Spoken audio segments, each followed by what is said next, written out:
So WhatsApp করি people, আজকে ভিডিওতে একটু ডিফারেন্ট কজ আমি ঢাকা থেকে মেলবোর্ন যাচ্ছি পড়ার উদ্দেশ্যে। সো যাওয়ার সময় ওভারঅল অভিজ্ঞতাটা আপনাদের সাথে কিছুটা শেয়ার করব। সো ফার্স্টে ইমিগ্রেশন কমপ্লিট করার পর ওয়েট করছিলাম কখন আমাদেরকে ডাকবে।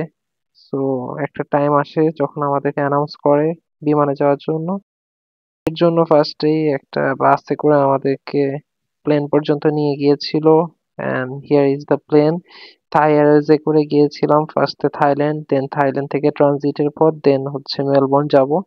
তো থাইল্যান্ড যাওয়ার পথে ফার্স্ট মিলটা আমাদেরকে দিয়ে দিয়েছিল সাথে সাথেই, মানে জাস্ট বিমান ওঠার একটু পর পরই। তো খাবার তেমন আহামরি কিছু না, আমার কাছে ওভারঅল জার্নির মধ্যে এটাই সবচেয়ে বাজে এক্সপিরিয়েন্স লেগেছে, মানে খাবারের কোয়ালিটিটা। কজ একটা ওরা পাস্তা দিছিল যেটা খুবই বাজে স্মেল, আর একটা সালাদ দিছিল। সালাদটা তাও খাওয়া যায়, বাট পাস্তাটা খুবই ডিজাস্টার।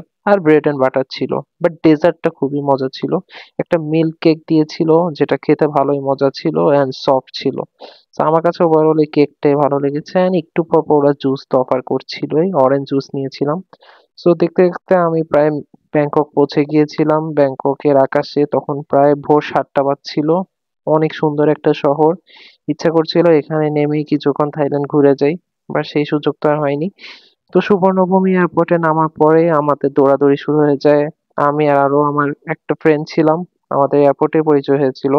ও মেলবোর্ন যাচ্ছে। সো আমাদেরকে এক টার্মিনাল থেকে আরেক টার্মিনাল করে অনেকটুকু পথেই হাঁটতে হয়েছিল, প্রায় 20 মিনিটের মতো আমরা হেঁটেছিলাম। দেন আমরা আমাদের মেন টার্মিনালে চলে গিয়েছি অ্যান্ড বিমানে উঠেছি। থাই এয়ারওয়েজের এই বিমানটি অনেক বড় ছিল এবং অনেক ফ্যাসিলিটি ছিল।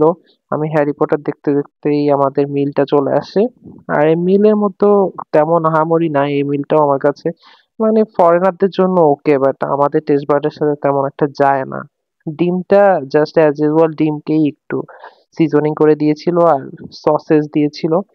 বাট আমার কাছে ওই bread and butter and jelly এটাই জাস্ট খাওয়ার মতো লেগেছে। বাট ওরা একটা দই দিয়েছিল, ওইটা খুবই ক্রিমি ছিল। সো এরপর এসেছে, আমি দেখতে দেখতে অনেকটা টাইম চলে গিয়েছিল, কারণ প্রায় 12 ঘন্টার জার্নি, খুবই বোরিং। তো আমি জন উইক 4ও দেখেছিলাম, কজ ওই মুভিটা আমার দেখা হয়নি।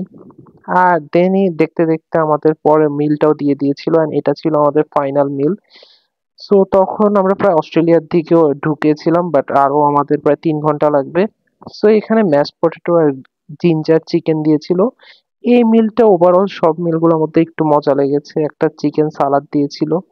সো এটাই একটু শান্তিতে খেতে পেরেছি, বিকজ বাকিগুলো যেসব মিল দিয়েছে সবই প্রায় টেস্ট ব্ল্যান্ড ছিল। এন্ড দেন একটা ডেজার্ট, ওনাদের ডেজার্ট গুলা খুবই মজা। থাই এয়ারওয়েজের যতগুলো ডেজার্টই খেয়েছি, আর এটা ছিল বেস্ট। এটা একটা ট্রাই লেয়ার চিজ কেক ছিল, মাঝখানে ব্যানানা ছিল। আর অনেক রাত হয়ে গিয়েছিল, মেলবোর্নের প্রায় একদম কাছাকাছি চলে এসেছিলাম, অনেক বৃষ্টি হচ্ছিল। এন্ড আমরা এই টাইমে ল্যান্ড করেছি। সো দেখতে দেখতে পৌঁছে গেলাম মেলবোর্ন। বাকি ভিডিওগুলো অস্ট্রেলিয়াতেই হবে। দেখতে ফুড মিস্টেকে ফলো এবং শেয়ার করবেন। অনেক রকমের চকলেট আর অনেকগুলো ব্র্যান্ড দেখতে দেখতে বের হয়ে গেলাম। So that's it for today. আল্লাহ হাফেজ, টাটা।